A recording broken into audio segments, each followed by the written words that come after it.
Importante giornata oggi per l'ospedale Pietro Milani di Noventa. Ancora una volta i cittadini dell'area iberica e le associazioni dell'area iberica si sono dimostrati all'altezza di questo nome perché hanno donato qualcosa per il nostro ospedale. Una barella radiotrasparente e un pratico monitor multiparametrico trasportabile sono l'ultimo arrivo tra le dotazioni dell'ospedale di Noventa Vicentina e consegnati ufficialmente dall'associazione ABAM.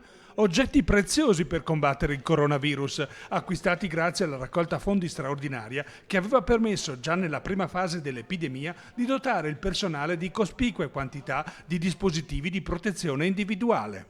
Un'iniziativa che ha coinvolto singoli privati, associazioni di volontariato, associazioni di categorie, imprese, la sanità pubblica nella direzione sanitaria dell'ospedale di Noventa e il risultato si è potuto vedere concretamente con le donazioni in particolare che oggi siamo qui a presentare. Questa donazione è stata una ulteriore dimostrazione di tanta solidarietà che ha coinvolto tutta quanta la cittadinanza, ma dico anche l'area iberica, perché comunque questo ospedale è qui a Noventa Vicentina, ma è un ospedale per tutta quanta l'area iberica.